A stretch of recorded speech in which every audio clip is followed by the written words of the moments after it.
Amém. A bênção final com meu amigo, padrinho de Crisma, Padre Marcelo, por favor.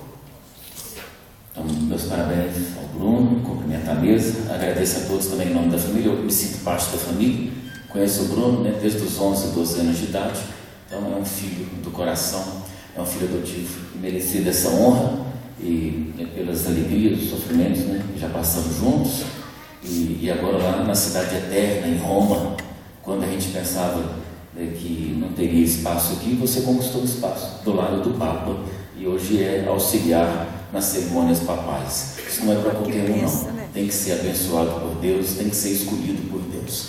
Lamento ser atleticano e ter levado a camisa da Atlético do Papa.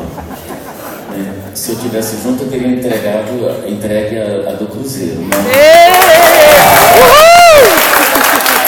Mas eu fico feliz pelo gesto de ousadia e de inteligência, porque não é qualquer um que tem 20 minutos assim com o Papa em pé no jardim.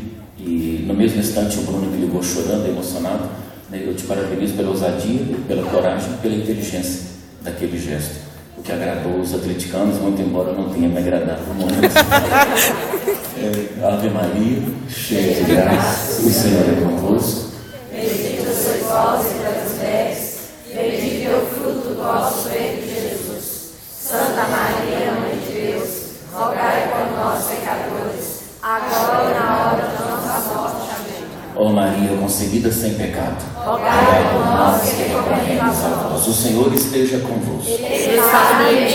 Por intercessão de Maria Santíssima, a Senhora das Graças, a Senhora da Boa Viagem, padroeira de Belo Horizonte, a Senhora de Piedade, padroeira de Minas Gerais, abençoe-vos o Deus Todo-Poderoso, Pai, Filho e Espírito Santo. Tenhamos todos uma boa noite, que o Senhor nos acompanhe. Obrigado, Padre. Obrigado pela presença do Senhor aqui, que nos engrandece muito. E agora sim, então, às 21 horas e 11 minutos, declaro encerrada esta reunião solene. Boa noite.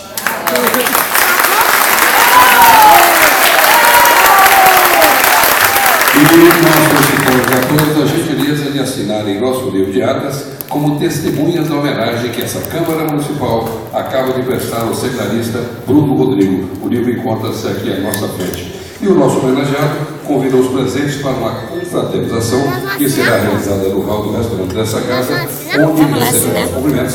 O acesso é à nossa direita.